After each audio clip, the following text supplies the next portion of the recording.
Hello, everybody. We're back with another episode of The Lifestyle Sports. It's AI from the 210. We have a lot to get into from this NBA playoff weekend. There's a few games we got to get into. It was a very eventful weekend. The first game we got to get into is Game 3 of the second round. The Utah Jazz versus the LA Clippers. The Clippers win this game. The Clippers win big, 132-106. Kawhi Leonard had a grade A game. He definitely had a great game. 34 points and 12 rebounds. Shout out Kawhi. We go to Paul George. He also hooped and did his thing. 21 points and he made 6 threes. So they played their part. I'll say 2 grade A performances from their 2 stars. When we look at the Jazz, Donovan Mitchell got 30. Shout out Donovan Mitchell, you know what I'm saying? He still hooped. He still did what he needed to do. Still on fire. It just wasn't enough for the Jazz, though. On the Jazz, I got to shout out Joe Ingles. Got 19 points. That's decent from Joe. And Gobert had a double-double, 12 points and 10 rebounds. That's decent. Shout out Gobert. But this game was really all about Kawhi Leonard and Paul George. They finally had one of them great duo games of this magnitude where they just could not be stopped. The main run that took place where the Jazz just couldn't come back from was in the second quarter when the Clippers went on that went up 57-41. At that point, the game was just out of reach for the Jazz. Like Kawhi Leonard and Paul George and the Clippers, they handled business. I know everybody been on Kawhi recently. I know he hasn't really played up to par in the second half or those fourth quarters in the past few games. But this game, he definitely showed up, got 24 points in the second half. So he definitely got those buckets when it mattered most. And I got to tip my hat to Kawhi for coming in when it needed to happen. Donovan Mitchell, like I said, he's still one of the stars. He's still a star in this series, in the whole playoffs this season. It's been great to watch Donovan Mitchell. You can't win all the games, but you definitely cannot blame him for this.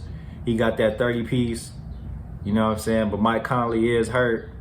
And I feel like this is definitely a game where he would have really loved to have Mike Conley. Definitely could have used that help. But we're going to see Game 4. It's going to be in LA.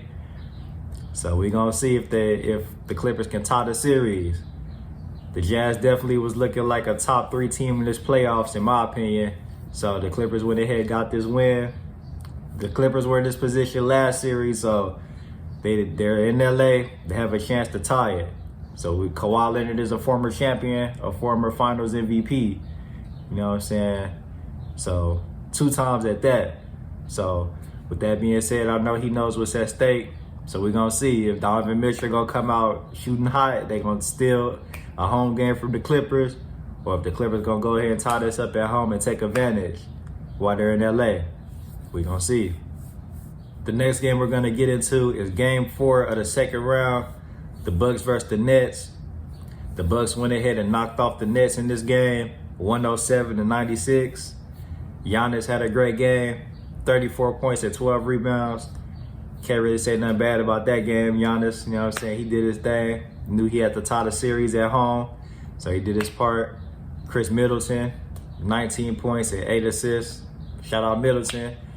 You know what I'm saying? Definitely played his role as well. When we go to the Nets, KD was killing. You know what I'm saying? It's been some unfortunate events, but KD definitely is playing his part. He had 28 points and 13 rebounds. That's a great game from KD. Kyrie had 11 points, but he did get injured in the second quarter. So my prayers up for Kyrie. You know what I'm saying? When we look at the Nets, Durant was the only star that was able to play. Like I said, he got that 28 and 13. But in order for them to win this game, he probably should have, if he could have, probably needed to get like one of them 40, you know what I'm saying, a 40 piece. But it didn't happen. And the Bucks are good on defense. You know what I'm saying? They had their whole team. So with that being said, it's just KD was kind of overmatched at this point. The Bucks, they were up big before Kyrie's injury though. So the Bucks, they might have been already destined to go ahead and win this game, but it was only the second quarter. You know what I'm saying? But they went on that 21-4 run, and the Nets just couldn't bounce back at that point. You You know what I'm saying? But the series is now tied. They technically split now. You know what I'm saying? They got 3 games left. You could say they got 2 and 2, so there's 3 left to get to that conference final spot. They go back to Brooklyn. You know what I'm saying? I hope Kyrie play. You know what I'm saying? I hope he's not just injured like that.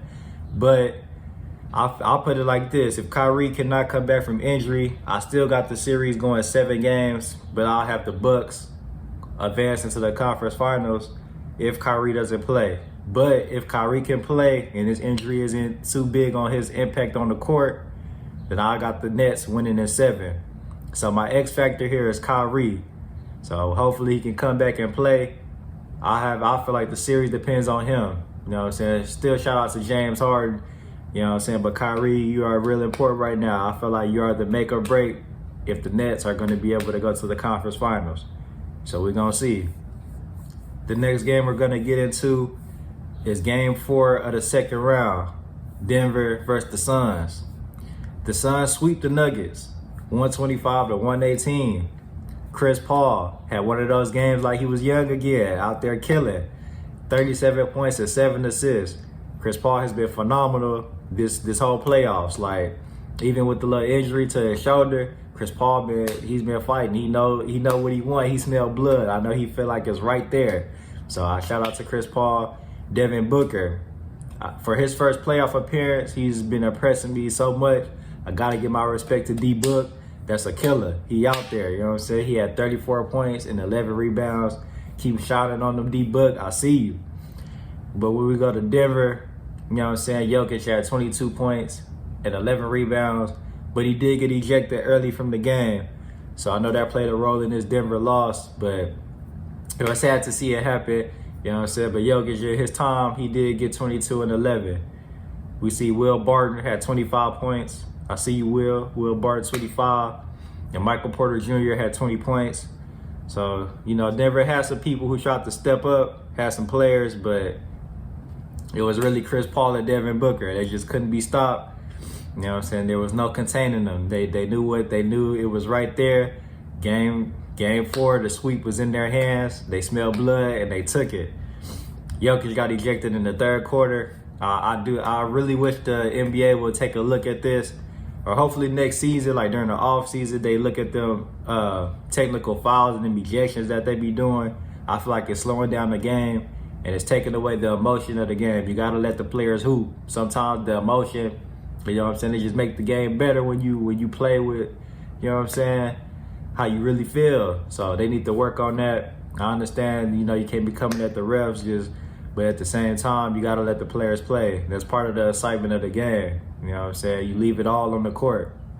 So, with that being said, it was the 2 MVPs, because Chris Paul definitely should have been MVP this year, in my opinion. You know what I'm saying? I knew Jokic was going to win, but I would have given it to Chris Paul the way he turned around the Suns. So, with that being said, it was the 2 MVPs that went at it. We see who came out on top. Shout out Chris Paul. You know what I'm saying? He always put on. You know what I'm saying? It's not the size of the man, it's the size of the player. So Chris Paul went ahead and handled business. In my opinion, the Suns look like the best team in the playoffs right now. And at this current rate, I definitely have them as a lock in the finals for the West. At this point, I have the Suns going to the finals in the West. I'm still waiting for somebody who I see who can put up a good fight and stop them. They're well coached, they shoot well. They have a good team, and they have a strong leader, Chris Paul. So I can't wait to see how the next series is going to go. But I just want to thank everybody for tuning in. It was another episode of The Lifestyle Sports. It's AI from the 210. Don't forget to subscribe, comment, like, follow on IG at The Lifestyle Sports, at Allen Iverson, ALAN Iverson. Till next time.